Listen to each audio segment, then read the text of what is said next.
Nigerians, we should all brace up for more hard times, because it appears like this administration does not even know how to remedy the present situation at hand. They removed subsidy without any proper planning, and I tell you, the masses are the ones suffering it now. It appears like this present administration is confused as to what to do to remedy the situation. All that we have seen in the lifespan, 1 month of this administration, is copycatting the policy programmatic of Peter Obi. So clearly, Peter Obi would have done better. Clearly, he understands the Nigerian politics. Clearly, he understands the economy. Clearly he understands business and is a trader. And I hope that the courts of law will do what is proper, right, and right by ensuring that is that clear? The man who... We all know that their proud nature will not allow them to call somebody like Peter Obi to give them clue as to how to walk out of this situation we have found ourselves in. They have resorted to spying on Peter Obi's policy. But implementation is difficult because they didn't write the script. World Bank, others have told us that the policy reforms initiated and embarked upon by the Tinubu administration will appear to make sense because there's no other option. Harmonization of forex, fuel subsidy removal, but the organized civil society is kicking. And you've been quoted as having been part of that meeting by organized civil society. What are your recommendations? What are the options that you think is available to government? Good morning, Dr. Ruben Abati. The pleasure is profoundly mine to be on with you.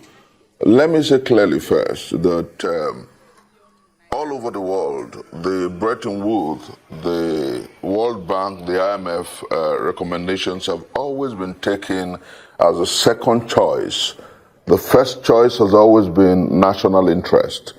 Tragically, the third world, and indeed African countries, are unable to distance themselves from these programmatic. They almost always settle for what advice, if you like, what prognostication, if you like, what policy stipulation, if you like, that the World Bank and indeed the IMF throws at Africa and a few other countries. The first question I'll ask is, why is America always at daggers drawn with the World Bank and the IMF? Why is France almost always at daggers drawn with the IMF and the World Bank? Why is China and several other countries almost at daggers drawn with the World Bank and the IMF? They survive on the plethora of conflicts and policy somersaults, if you like, of several other countries. And in this case, Nigeria is their pot. This is where they want to feast. And I say clearly, Dr. Ruben, I was early enough to listen to the guests who were on before me, and they did talk about the issues about subsidy and the free flowing or floating, if you like, of the naira. Let me say clearly, I'm not an economist. By training, I'm a lawyer. By vocation, I do PR consultancy and leadership training. But let me say clearly that as you and I talk, it's obvious that if you do not have an economy that understands, that addresses the fundamental issues of nationhood, if you dance through the contours or the confines of populism over policy articulation and formulation, if you try to impress those who want to run your economy for you, then you run into a dead end. And that's exactly what we have. Look at the value of the naira as it is today, and you ask yourself, if you go just a simple Google check and ask what will happen if you free float, if you allow your naira without ensuring that you plug a few holes, without ensuring that there is production, without ensuring that there is export, what happens to your economy when you allow the naira to fight, my choice of word, the dollar? What you have is devaluation, what you have is inflation, what you have is hunger, poverty, disease, despondency, and want. And that's what we have. today, as you and I talk, Dr. Ruben, as you and I talk, Rufai, as we talk about our country, what is glaringly obvious, today is Salah. Go through the streets and see how much hunger, how much pain, how much melancholy, how much penury, how much warmth you have on our socio-political space. And then for those who partisan obscurantists, permit my choice of word, Dr. Ruben, for those who believe that everything must be seen from the prism of politics, they are absolutely unfair to our country. I listened to one guest on this show yesterday who was talking about how nice in 1 month, it's 29th of June today, how nice in 1 month the political articulation of the present regime has been. And I say, why are Nigerians smart by half? You know, it was one of the greatest philosophers who said, oh, what a tangled web we weave when we first would practice to deceive. The truth is that every administration in our historicity, particularly since 1999, have done these same things that President Bola Ahmed Tinubu has done. You change the CNCs, you appoint a new police IG, you take out the EFCC chairman, you do a few things. And it's what we're used to. So those who politic with it, those who attempt to delude with it, those who attempt to do politics with it are smart by half. I think that fundamentally what we have is that the pillars and the graphs of poverty and hunger, disease and despondency has deepened. As you and I talk, there are many more Nigerians who are going down the poverty mark. As you and I talk, the statistics and the figures revealed by the guests who were here before me are harrowing. As you and I talk, over 100 million Nigerians down the poverty mark. And so I think that the time has come for us to tell the present president and those who should pretend to our country that this is not the time for populism.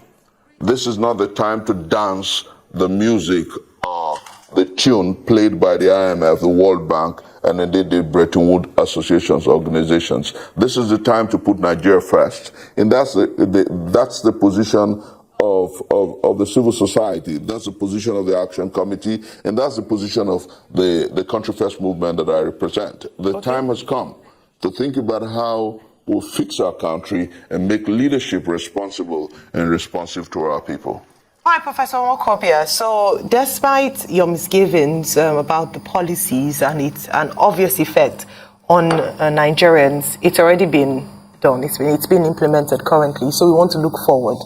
And in the World Bank reports that you talked about and in the conversation that we just had, there were a few recommendations made by the World Bank, and some economists share varying thoughts with regards to that. Number one is the conditional cash transfer.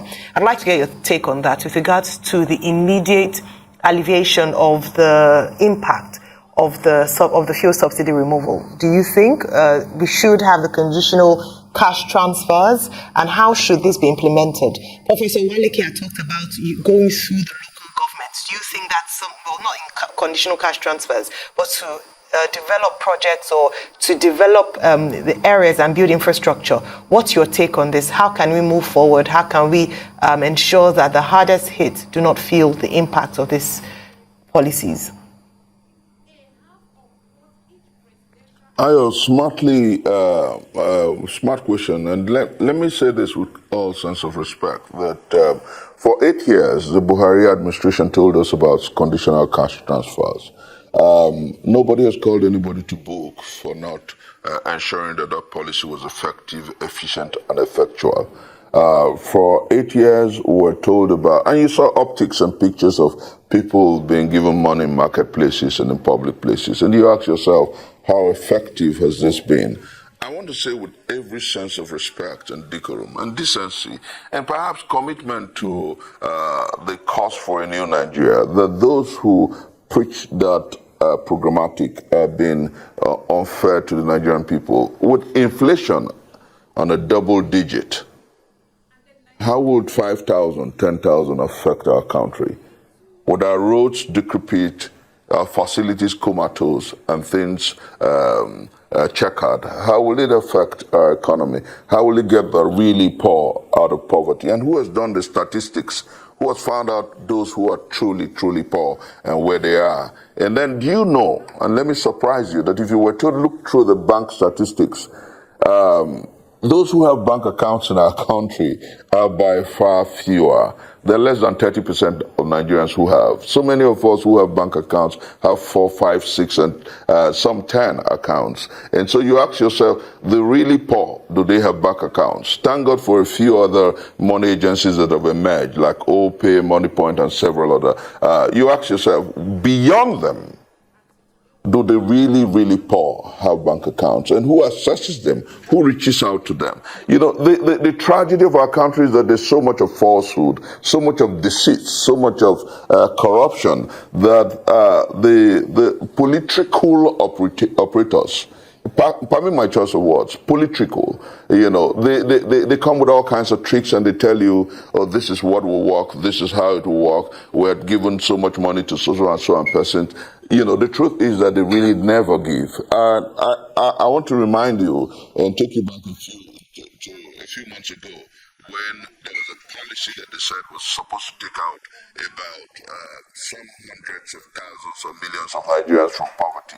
And they said it had to, it was superintended by the Ministry of Labor. They told you it was supposed to be a policy that would run first for 3 months and another 6 months. And about 56 billion or 46 billion was marked for that policy. Where are those who received those funds? And nobody, you know, so I think that the time has come for us to really begin to criticize and critique most of these policy statements and then ask our president, like I said, to stop the populism and look at the papers and look at the figures and look at how this is work. Let me give you a practical instance. The World Bank would say what it would say. The IMF would say its own. But have you asked yourself, the policy on removal of subsidy, and then you ask yourself, a few months ago, they told us about 65 million liters of fuel were consumed daily in Nigeria. And then just a few days ago, they said, oh, it has come down to 40 million. So the 25 million liters, how did it happen? What happened? Who are those who collected money on those subsidy monies on those liters? And where are we as a nation? And what is the policy of government to recover these funds? I think that unfortunately and unfairly, those who superintend this country have consistently impoverished the people and enrich the political operators.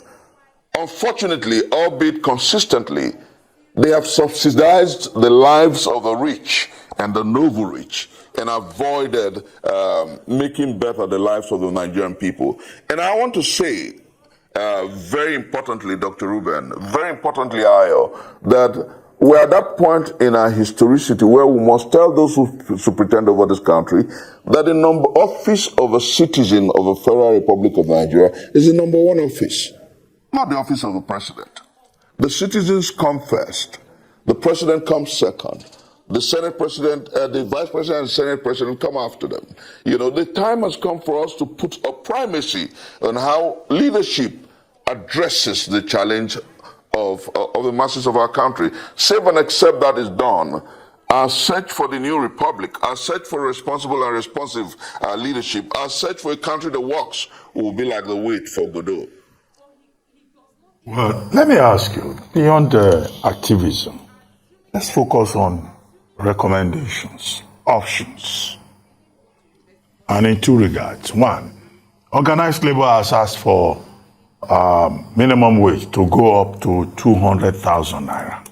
It's part of the 200. Yes, it's part of the demands they are negotiating with the federal government. Do you support that? Do you think that wage indexation makes sense in the face of galloping inflation? That's number one. Number two is that, look, there seems to be some impression that President Tinubu is moving at a fast pace. They call him Hurricane Tinubu. They call him Baba Go Fast, as one foreign paper described him.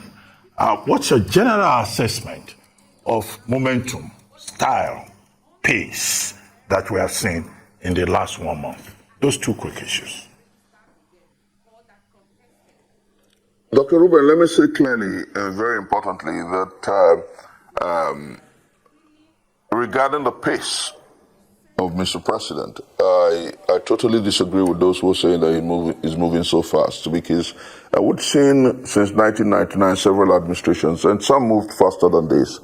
At some point, but for it took about 6 months or 5 months for Buhari to appoint ministers in 2015.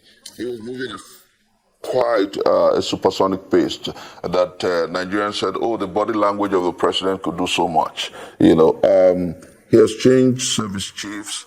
He has taken away subsidy because there was no, not my words, because there was no provision for subsidy beyond June. So he had no option but to do that. But the question I always ask economists and those who have gone into this gamut of deceit is, where really was the subsidy? And in answering these questions, I'll leave Nigerians and indeed those who superintend NNPC and economy with 4 questions. The first is, if there's an oil swap, you take crude oil overseas and then you bring finished product, at what point does subsidy and the literage and the amount accrue? That's point number 1. Then point number 2, if you're taking oil out there, what are you selling, and why is the dollar denomination of what comes back imperative? Why do you ask Nigerians to pay the global price when you actually swapped? You sent crude oil overseas and brought finished product. Then number 3, what does the NNPC do with respect to the other products apart from PMS? Diesel, that's AGO, liquefied natural gas, high fuel oil, and several other things. What do they do? And so why and how did the cost for subsidy rise so high? And then the 4th one, which is very important, is what is actually the exact number of liters of fuel that we consume in this country? Dr. Ruben, and when you attempt to answer this question, it just brings to fore those issues put out by the poet. Oh, what a tangled web we weave when first we practice to deceive. That's point number 1. And then the pace of the president. What has he done that others didn't do? I think that we should put country first, put it beyond partisanship, put it beyond bigotry, put it beyond positioning for whatever we seek from the incumbent administration or the present administration. I want to say that the time has come for us to look at how leadership affects the masses of our people. The bars of poverty has deepened. The bars of want has deepened. The bars of despondency is higher than it ever has been in our country and our historicity. So what my advice, like you noted, would be is for government to put proper policy articulation first, beyond populism. If the world has said subsidy, let us properly look at who is subsidizing who and what are we subsidizing. Consistently, Nigerian administrations have subsidized the lives of the rich. They have feasted on our collective patrimony. And as you and I talk, the Revenue Mobilization and Fiscal Association is still denying whether it has increased the salaries of political office operators by 114%. That's how unfair those who pretend over our country have become. That's how egocentric. That's how self-centered. That's how individualistic they have become. So what is important here is that we take away from our collective discourse of the way forward, individualism and populism, and look properly at how these things affect the Nigerian people. I think, and that's my personal opinion, that this presidency must come down from the dance around the contours and confines of populism and address the fundamental issues of nationhood. Well, just before we wrap up, some people have a different opinion. They don't think it's populism. They think these are decisions that should have been taken long before now. In fact, fuel subsidy should have been removed, as many have argued, since 2012. But in any case, I wanted to ask you, do you think any of the other candidates in the 2023 election could have done better? Briefly, because we need to go. And you've been quoting Walter Scott for the benefit of our viewers. Mamion, 1808, Walter Scott. Oh, what a tangled web we weave. Sir Walter Scott. Yes. Sir Walter Scott. Yeah. Yeah. Let me say clearly that all that we have seen in the lifespan, 1 month of this administration is copycatting the policy programmatic of Peter Obi. So clearly, Peter Obi would have done better. Clearly, he understands the Nigerian politics. Clearly, he understands the economy. He clearly understands business and is a trader. And I hope that the courts of law will do what is proper, right and right, by ensuring that It's very clear. the man who truly won the 25th it's very clear. February We've got to go now. gets You are released. obedient. Yeah. That has been established. Wokobia the obedient. Thank you for I joining believe in us. Nigeria. I believe in Thank you. Nigeria, and I'm a patriot, Dr. Ruben. Thank you very much, Professor Chris Nwokobia. So guys, you can see what INEC did to the Nigerian people. It's INEC that kept us where we are today. If INEC had allowed the choice of the people to prevail, we wouldn't have been here. Honestly, Mahmood has to be blamed.